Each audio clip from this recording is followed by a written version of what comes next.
Bonjour, mon nom est Stéphanie Benz, biologiste responsable de l'éducation ici au Bioparc et aujourd'hui je vous parle des ratons laveurs. Les ratons laveurs, on les connaît bien puisqu'on les retrouve aussi bien en forêt qu'en campagne et qu'en ville. Et ça, c'est dû entre autres au fait qu'ils sont omnivores. Donc les ratons laveurs mangent un peu de tout. En nature, vont manger des baies, des champignons, des noix, du poisson. Donc vraiment une variété de nourriture. Et c'est pour ça qu'ils s'entendent si bien avec l'homme puisqu'ils peuvent venir fouiller dans nos poubelles ou encore dans nos glacières lorsqu'on est en camping.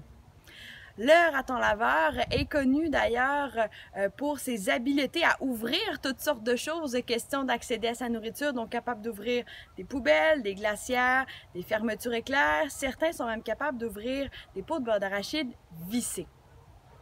En parlant de leur capacité à ouvrir des choses, est-ce qu'il est vrai que le raton laveur lave sa nourriture? En fait, il s'agit d'un mythe. Le raton laveur ne lave pas réellement sa nourriture et en fait, cette idée vient du fait que le petit raton laveur a des pattes à 5 doigts qui sont couverts de petits coussinets très sensibles ainsi que de poils qu'on appelle les vibrisses, donc des poils sensitifs qui lui permettent de détecter sa nourriture. Et comme le raton laveur aime passer beaucoup de temps dans l'eau à la recherche de crustacés, mollusques, crapauds, eh bien on a longtemps cru qu'il lavait sa nourriture, mais en fait il fait plutôt tâter à la recherche de sa nourriture et c'est le comportement qu'on observe aussi sur la terre ferme. Leurs petites pattes sont aussi munies de bonnes griffes qui leur permettent de grimper efficacement. Bien sûr, en nature, ça leur permet de grimper dans les arbres, mais en ville, ça peut aussi leur permettre de grimper sur les clôtures ou encore sur les gouttières et d'aller se cacher dans nos greniers ou encore dans les garages. Ces animaux vont justement profiter de la présence de l'homme et ils nous aiment bien.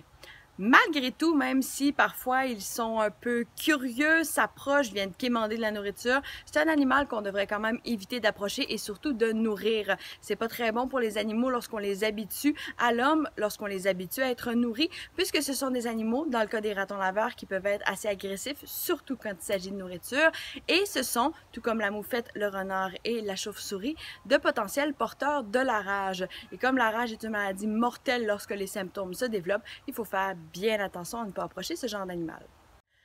À ce temps-ci de l'année, donc à l'automne, les ratons laveurs sont bien gros pour deux principales raisons. De un, leur fourrure est bien épaisse et leur permet de rester au chaud tout l'hiver. Et de deux, ils ont aussi une couche de graisse qui s'accumule durant l'été et l'automne, question de leur permettre de dormir tout l'hiver et de ne pas avoir besoin de manger. Donc les ratons laveurs, tout comme les moufettes et les ours, sont des semi-hibernants, c'est-à-dire qu'ils vont entrer en hibernation en fonction de la température, mais surtout de la disponibilité de nourriture et peuvent se réveiller durant l'hiver. D'ailleurs, certains ratons laveurs, comme ceux qui vivent en ville par exemple, vont hiberner moins longtemps que ceux qui vivent en forêt et ceux qui vivent dans le sud des États-Unis, où il fait moins froid et de la nourriture est disponible toute l'année, n'hiberneront pas du tout. Ici au Bioparc, nos ratons laveurs, tout comme les moufettes et les ours, vont hiberner ici même dans leurs habitats et parfois, il arrive, lorsqu'on a des redoux, qu'ils sortent, vont faire quelques pas sur la neige, se rendent compte qu'il n'y a pas de nourriture et retournent se coucher. Donc, c'est comme ça que se termine notre capsule d'aujourd'hui. Un très bel automne à tout le monde!